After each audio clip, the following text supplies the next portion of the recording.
Hello friends, welcome to online portal of organic chemistry with Saurabh Singh. Today we are study about basic strength of the compound.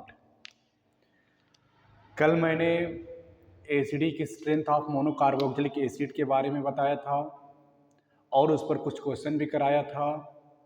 अब मैं आज बताऊंगा basic strength के बारे में कि बेसिक स्ट्रेंथ यानी कि क्षारीय सामर्थ्य क्या होता है। तो बेसिक स्ट्रेंथ के बारे में स्टार्ट कर देने से पहले मैं कल एसिडिक स्ट्रेंथ के बारे में थोड़ा सा बता दूं। तो बोला गया था कि acidic strength of mono carboxylic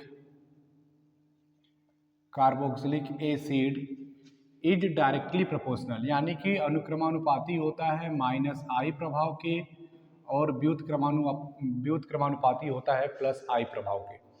मतलब जिसमें -I प्रभाव का मान बढ़ेगा उस मोनोकार्बोक्सिलिक एसिड का एसिडिक स्ट्रेंथ भी क्या हो जाएगा, बढ़ जाएगा। लेकिन जब +I यानी कि धनात्मक प्रेरक प्रभाव का मान बढ़ेगा तो मोनोकार्बोक्सिलिक एसिड के अम्लीय सामर्थ्य का मान क्या हो जाएगा, कम हो जाएगा। तो आज बेसिक स्ट्रेंथ जो होगा जस्ट अपोजिट होगा एसिडिक स्ट्रेंथ का। और तो बेसिक स्ट्रेंथ के बारे में पढ़ लेते हैं। जैसे आपको पता है कि जब यहाँ पे हम लोग पढ़ रहे हैं बेसिक स्ट्रेंथ मतलब होता है क्षारीय सामर्थ्य। इसको हिंदी में बोला जाता है क्षारीय सामर्थ्य। तो यह जो बेसिक स्ट्रेंथ होता है, basic strength of the compound अनुक्रमानुपाती होता है +I प्रभाव के और व्युत्क्रमानुपाती होता है -I प्रभाव के। Basic strength is directly proportional to positive inductive effect and inversely proportional to negative inductive effect. तो इस पर फॉर्मूला आपके सामने है, फॉर्मूले को आप लोग बॉक्स में बंद कर लीजिएगा। अब इसके बाद कुछ क्वेश्चन करवा देते हैं और क्वेश्चन से आपको समझ में आ जाएगा कि किसका बेसिक स्ट्रेंथ ज्यादा होगा या किसका बेसिक स्ट्रेंथ कम होगा। तो फॉर्मूला नोट डाउन कर लीजिए, फिर आगे चलते हैं।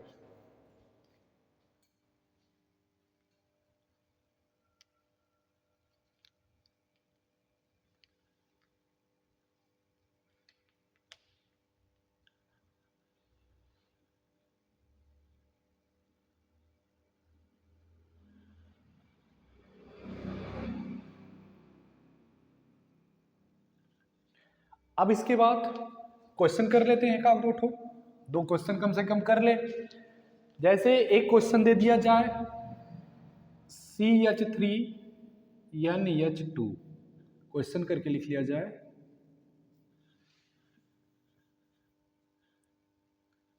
A CH3NH2 और B वाला क्वेश्चन बना दिया जाए CH3CH2NH2 और C कर दिया जाए CH3CH2CH2NH2 और D कर दिया जाए CH3CH2CH2CH2 और NH2। और बोला जाए कि बताओ इसमें सबसे ज्यादा बेसिक स्ट्रेंथ किसका होगा, तो आप लोग कहोगे कि या लिख सकते हैं इसको कि दिए गए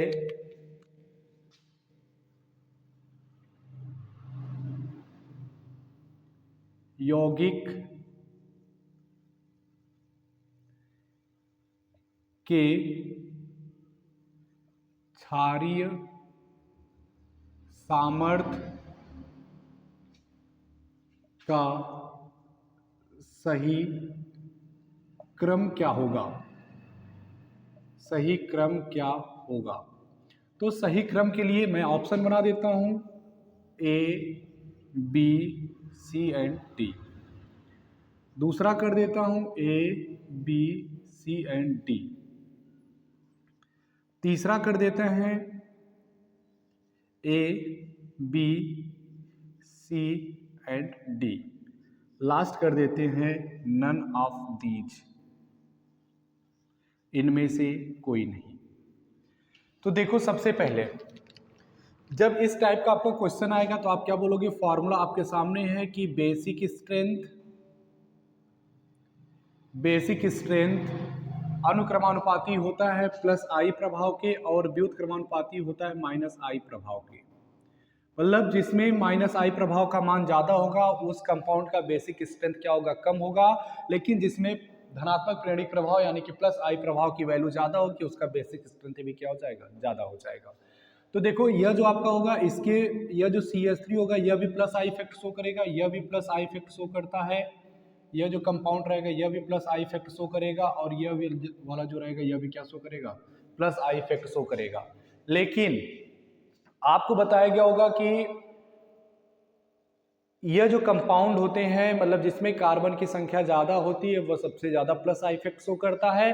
तो यानी कि डी वाला सबसे ज्यादा प्लस आई इफेक्ट शो करेगा, तो इसका बेसिक स्ट्रेंथ भी क्या हो जाएगा, ज्यादा हो जाएगा। तो डी सबसे ज्यादा, फिर किसका, सी का, फिर उसके बाद बी का, फिर उसके बाद किसका हो जाएगा, ए का। और इसको हम लोग लिख सकते हैं दूसरे टाइप में A B C and D. यही दोनों, यह दोनों एक दूसरे के क्या है, कंप्लीमेंट्री है, या कह सकते हैं कि एक दूसरे का यह सही कह सकते हैं कि दोनों का एक क्रम है। यह क्या हो गया, घटता हुआ क्रम, और यह हो गया आपका बढ़ता हुआ क्रम। लेकिन ऑप्शन नंबर यह जो दोनों हैं वह ऑप्शन नंबर किस में मैच करेंगे, दूसरे वाले ऑप्शन में मैच कर जाएंगे। तो कर लीजिए इसको, फिर आगे चलते हैं, दूसरा क्वेश्चन बताते हैं आपको।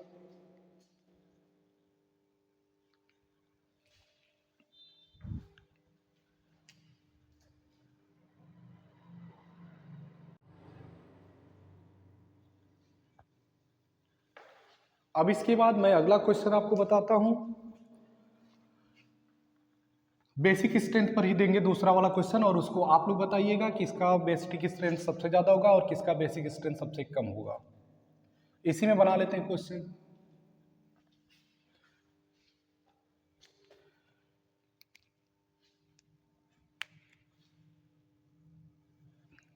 एक मिनट,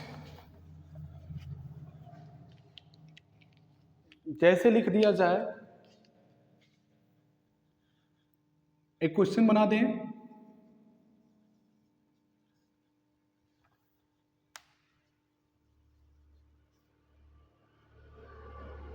दिए गए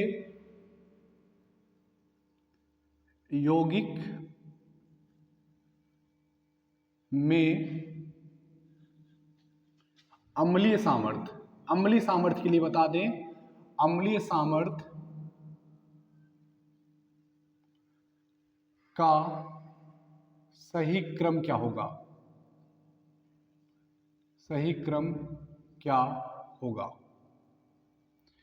जैसे ऑप्शन में बना देते हैं, सबसे पहले कर देते हैं CH2 इसके ऊपर माइनस चार्ज, CH2 इसके ऊपर माइनस चार्ज कर देते हैं। फिर इसके बाद बना देते हैं, अगला है CHF CH2 CH3, यह हो गया नंबर 1। और दूसरा कर देते हैं, इसको A मान लीजिए या नंबर फर्स्ट कर लीजिए। दूसरा कर लेते हैं CH2 minus charge CH2 CHF और यहाँ पे कर देते हैं CH3, इसको कर देते हैं सेकेंड। और एक बना देते हैं CH2 minus charge CH2 CH2 और CH2F कर देते हैं, इसको नंबर 3 कर देते हैं। और बोला जाए कि सबसे ज्यादा एसिडिक स्ट्रेंथ किसका होगा, अम्लीय सामर्थ्य किसका होगा, तो आप बोलोगे कि इलेक्ट्रोनिगेटिविटी, मतलब ये जो आपका फ्लोरीन है या क्या शो करेगा, आपका इलेक्ट्रोनिगेटिविटी, इलेक्ट्रोनिगेटिविटी और निगेटिव चार्ज, इलेक्ट्रोनिगेटिविटी और निगेटिव चार्ज के बीच जितना ज्यादा कम दूरी रहेगा वह उतना ही ज्यादा अम्लीय सामर्थ्य प्रदर्शित करेगा। जितना ज्यादा कम दूरी मतलब जितना पास पास रहेंगे माइनस चार्ज और मोर इलेक्ट्रोनिगेटिव एलिमेंट, तो उसकी अम्लीय सामर्थ्य सबसे ज़्यादा हो जाएगी। तो बताओ इनके बीच का जो डिस्टेंस है वो बहुत कम है, डिस्टेंस लिख लेते हैं, डिस्टेंस। और इनके बीच का जो डिस्टेंस है वो थोड़ा सा ज़्यादा है, डिस्टेंस। इनके बीच का जो डिस्टेंस है वो सबसे ज़्यादा है, ठीक है, डिस्टेंस सबसे ज़्यादा है। तो इसका मतलब क्या हो गया कि जिनके बीच डिस्टेंस कम रहेगा वह सबसे ज़्यादा अम्लीय सामर्थ्य प्रदर्शित करेंगे, यानी कि पहला वाला सबसे ज़्यादा एसिडिक स्ट्रेंथ शो करेगा, फिर दूसरा वाला शो करेगा, फिर कौन शो करेगा, तीसरा। यह हो जाएगा एसिडिक स्ट्रेंथ का correct order, first, second and third. कर लीजिए इसको। इतना करने के बाद नोट में लिख लीजिएगा, यहीं पे लिख देते हैं, नोट में नोट करके लिख देते हैं। नोट में लिख देते हैं कि इलेक्ट्रोनिगेटिविटी यानी कि विद्युत ऋणात्मकता, विद्युत ऋणात्मक परमाणु और ऋणात्मक परमाणु के मध्य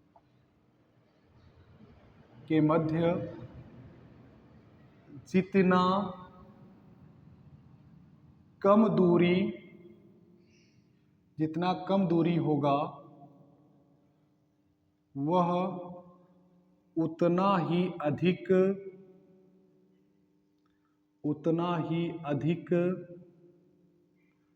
अम्लीय सामर्थ्य प्रदर्शित करेगा, अम्लीय सामर्थ्य प्रदर्शित करेगा। यह बहुत इंपॉर्टेंट टॉपिक है, इसको कर लीजिए, मोस्ट इंपॉर्टेंट टॉपिक। विद्युत ऋणात्मक परमाणु और ऋणात्मक परमाणु के मध्य जितना कम दूरी होगा वह उतना ही अधिक अम्लीय सामर्थ्य प्रदर्शित करता है।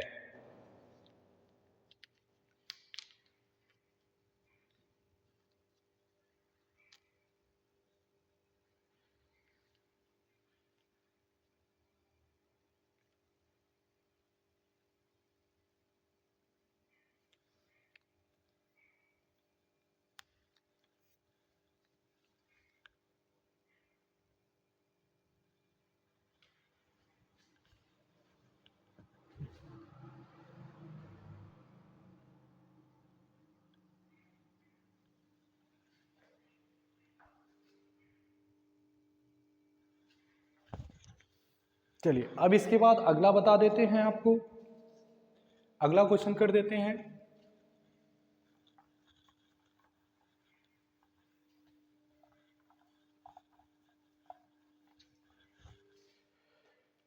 जैसे दे दिया जाए क्वेश्चन में, अच्छा एक चीज आपको तो याद ही होगा कि डिस्टेंस के बढ़ने पर प्रेरणिक प्रभाव का मान घटता है। मतलब अगर डिस्टेंस का मान बढ़ता है तो प्रेरणिक प्रभाव का मान क्या हो जाता है, कम हो जाता है। अगर डिस्टेंस का मान कम होगा तो प्रेरणिक प्रभाव का भी मान क्या हो जाएगा, ज्यादा हो जाएगा। इसका मतलब मैंने बताया था कि प्रेरणिक प्रभाव व्युत्क्रमानुपाती होता है डिस्टेंस यानी कि दूरी के। यह फॉर्मूला कर लीजिए इसको, यह तो पीछे बता भी दिया गया है, फिर से नोट कर लीजिए एक बार, फिर आगे चलते हैं।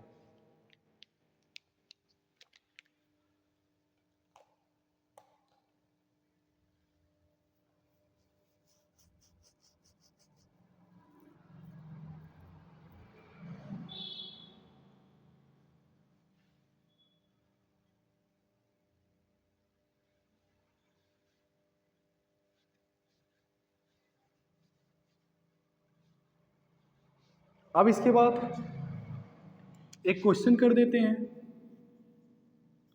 क्वेश्चन, और क्वेश्चन में लिख दिया जाए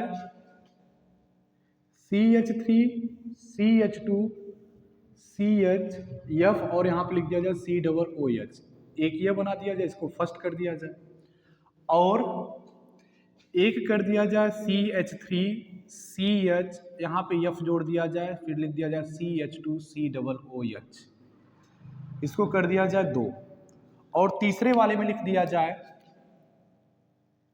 CH2, यहाँ पे बना दिया जाए F, फिर CH2 और यहाँ पे लिख दिया जाए COOH, इसको कर दिया जाए तीसरा, और बोला जाए कि पहले, दूसरे और तीसरे के लिए एसिडिक स्ट्रेंथ का सही क्रम क्या होगा।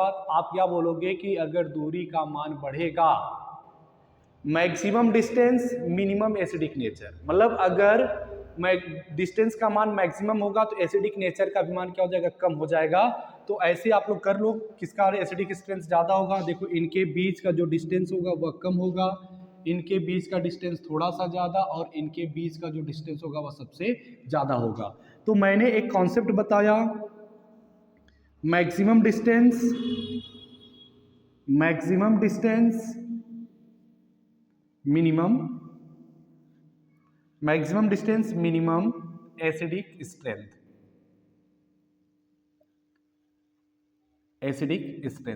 मतलब अगर डिस्टेंस का मान मैक्सिमम होता है तो एसिडिक स्ट्रेंथ का मान क्या हो जाएगा, मिनिमम हो जाएगा। यानी कि देखो तीसरे में डिस्टेंस ज़्यादा है, तो जब तीसरे वाले में डिस्टेंस ज़्यादा है तो यह क्या करेगा आपका, तीसरे वाले में डिस्टेंस ज़्यादा, तो तीसरा वाला सबसे कम हो जाएगा एसिडिक स्ट्रेंथ में, तीसरा वाला सबसे कम एसिडिक स्ट्रेंथ शो करेगा, तीसरा वाला सबसे कम शो करेगा, फिर दूसरा वाला करेगा, फिर कौन करेगा आपका पहला वाला। ये हो जाएगा आपका इसका डिक्रीजिंग ऑर्डर।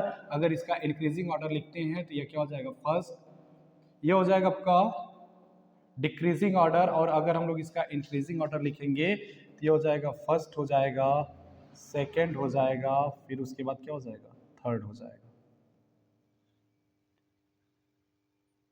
एक मिनट, बोला गया कि maximum distance minimum acidic strength, मतलब जिसका मैक्सिमम डिस्टेंस है, जिसकी दूरी ज़्यादा है उसका एसिडिक स्ट्रेंथ क्या होगा, कम होगा। यानी कि यह इसका ऑर्डर ये वाला हो जाएगा, फर्स्ट, सेकंड एंड थर्ड हो जाएगा।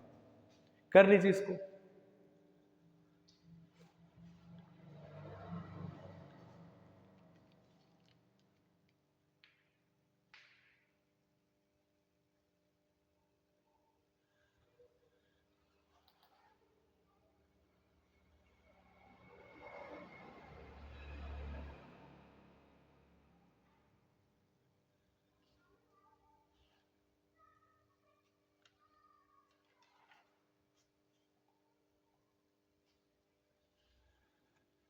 अब इसके बाद अगला क्वेश्चन बता देते हैं आपको।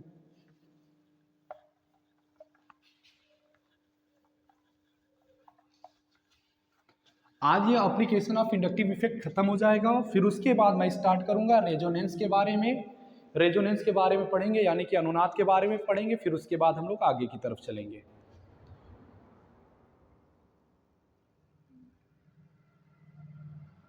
अब जैसे एक क्वेश्चन दे दिया जाए, करेक्ट क्वेश्चन दे दिया जाए, correct acidic strength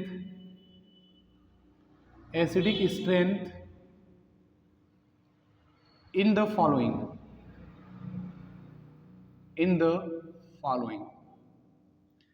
correct acidic strength in the following, और ऑप्शन में क्वेश्चन बना दिया जाए CH4, इसको फर्स्ट कर दिया जाए, और दूसरा कर दिया जाए NH3 कर दिया जाए, इसको कर दिया जाए सेकेंड कर दिया जाए, और थर्ड वाला लिख दिया जाए H2O कर दिया जाए, और लास्ट में लिख दिया जाए हाइड्रोजन फ्लोराइड लिख दिया जाए, और इसको कर दिया जाए 4। तो बताओ सबसे ज्यादा एसिडिक स्ट्रेंथ कौन शो करेगा, पहला, दूसरा, तीसरा और चौथा में से कौन सही होगा। करिए इसको, फिर आगे चलते हैं। देखो इसका सलूशन कैसे करेंगे हम लोग। सलूशन इसका देखो, सलूशन इसका क्या हो जाएगा कि यह देखो जो CH4 है ना, अगर एसिडिक स्ट्रेंथ शो करता है तो आपके लिए बोला गया होगा कि इसमें से एक हाइड्रोजन क्या हो जाएगा, अलग हो जाएगा। जब एक हाइड्रोजन अलग करेंगे तो ये क्या हो जाएगा, CH3 क्या हो जाएगा, माइनस हो जाएगा। और यहाँ पे देखो NH3 है ना, NH3, तो NH3 में से अगर एक H को हटाएंगे तो क्या बनेगा आपका NH2 माइनस हो जाएगा। ऐसे ही आपका H2O है, H2O में से एक EH को माइनस करेंगे तो क्या बन जाएगा आपका OH माइनस बन जाएगा।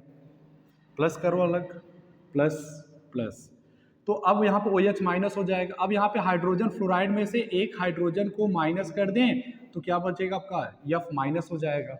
और आपको बताया गया है कि यह जो आपका फ्लोरीन होता है, फ्लोरीन सबसे ज्यादा एसिडिक स्ट्रेंथ शो करता है, या कह सकते हैं कि यह जो फ्लोरीन आयन होता है इसके पास निगेटिव इंडक्टिव इफेक्ट का मान ज्यादा होता है। और मैंने बताया था acidic strength directly proportional to negative inductive effect and inversely proportional to plus I effect. मतलब जिसमें माइनस आई प्रभाव का मान ज्यादा होगा, जिसमें माइनस आई प्रभाव का मान ज्यादा होगा उसका एसिडिक स्ट्रेंथ भी क्या होगा, ज्यादा होगा, यानी कि जो फ्लोरीन होगा उसके पास एसिडिक स्ट्रेंथ सबसे ज्यादा होगा।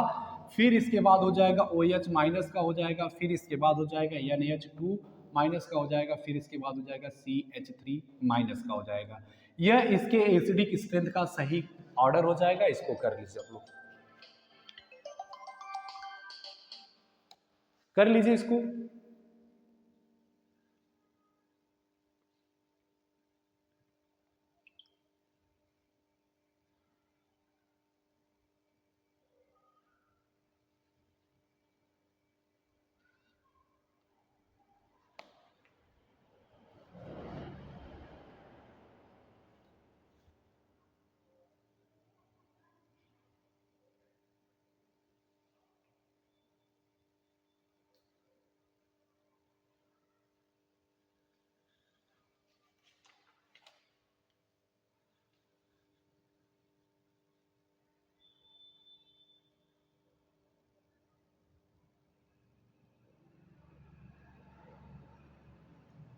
चलिए अब इसके बाद एक और क्वेश्चन बता देते हैं आप लोग को। एक और क्वेश्चन कर देते, correct acidic strength in the following, और लिख दिया जाए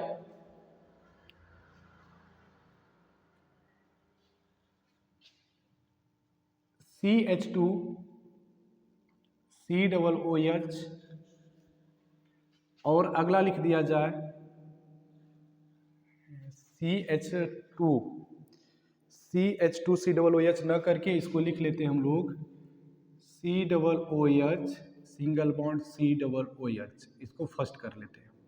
दूसरा कर लेते हैं हम लोग CH2 COOH और CH2 COOH, और एक लिख लेते हैं, इसको दूसरा कर लेते हैं, और तीसरा बना लेते हैं हम लोग CH COOH या CH2 COOH, फिर CH2 COOH, इसको कर लेते हैं तीसरा।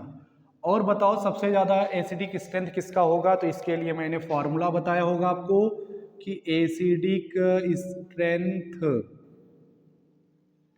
Is directly proportional to minus I effect and inversely proportional to plus I effect. तो इस फार्मूले के आधार पे क्या हो जाएगा, पहला वाला ऑप्शन सबसे ज्यादा हो जाएगा, फिर दूसरा वाला हो जाएगा, फिर कौन हो जाएगा, तीसरा वाला हो जाएगा, या इसका क्या हो जाएगा, करेक्ट ऑप्शन हो जाएगा। कर लीजिए इसको। फिर इसके बाद नेक्स्ट वीडियो में मैं आपको बताऊंगा रेजोनेंस के बारे में, यानी कि अनुनाद के बारे में। अनुनाद होता क्या है, अनुनाद एनर्जी क्या होती है, या अनुनाद ऊर्जा क्या होता है, इसके बारे में मैं चर्चा करूंगा। इसको कर लीजिए और वीडियो को लाइक शेयर और सब्सक्राइब जरूर करिएगा। आपके लाइक शेयर और सब्सक्राइब से